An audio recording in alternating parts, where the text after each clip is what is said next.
Ouais, salut les amis. Bon, moi je vous parler d'un truc quand même qui est quand même assez perturbant quand même pour la Coupe du Monde. C'est un truc de dingue quand même. Je comprends pas en fait au niveau de l'arbitrage. Tu regardes le match, Allemagne-Équateur. Oui, ça va être un match, franchement, qui va être intéressant. Au niveau du jeu, au niveau de la percussion, parce que tu sais très bien que les Équateurs, ils sont très physiques. Et ça, on va voir comment ça va jouer.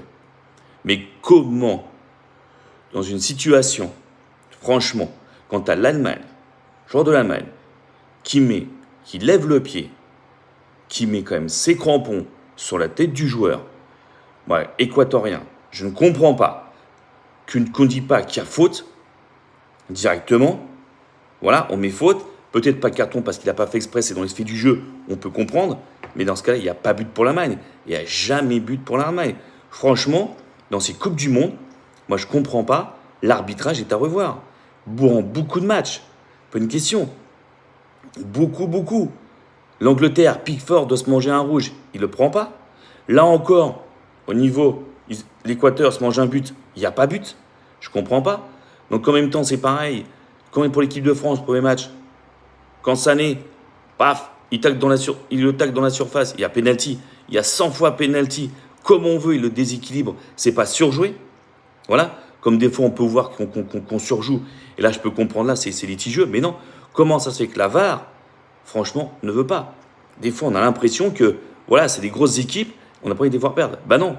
Heureusement que la France, on est sorti en même temps à marquer des buts entre-temps. Mais sinon, on fait comment? Et heureusement que l'Équateur aussi, ils ont réussi à dominer et à gagner l'Allemagne. Heureusement. Voilà, aujourd'hui, il y a même des petites équipes, il n'y en a pas, parce que c'est vraiment des joueurs qui se transcendent pendant la Coupe du Monde. Et c'est un temps de voir ce jeu-là, en même temps à ce moment-là. Et que de voir des équipes quand même comme l'Allemagne, franchement, l'Allemagne est prenable quand d'autres différentes équipes sont prenables, directement. Voilà. Après, il n'y a pas de petites équipes. C'est pas une question. Voilà, c'est pas une question. Comme dit Deschamps, on fait attention. L'Irak, c'est des joueurs. Voilà, c'est tout. Quand tu montes ton jeu, tu fais de la percussion, tu montes la vitesse, tu attaques, tu fais des transitions, automatiquement, voilà, tu progresses. Mais à un moment donné, non, l'arbitrage au niveau de la Coupe du Monde est à revoir. Ce n'est pas possible d'avoir un arbitrage quand tu as des vidéos, que ça ne soit frappé comme dans d'autres sports, comme le rugby, où franchement ils s'en servent, et le jeu, c'est pas une question. Voilà. Mais bon, après, ce que c'est le plus embêtant, il n'y a pas que l'arbitrage, il y a aussi les pauses fraîcheurs. À un moment donné, ça casse le jeu, ça casse le rythme, à un moment, dans certains moments. Donc c'est tout. Voilà, mais à un moment donné, il va falloir qu'ils changent leurs règles, parce que c'est pas possible. Voilà, l'arbitrage doit être revu vraiment comme il faut.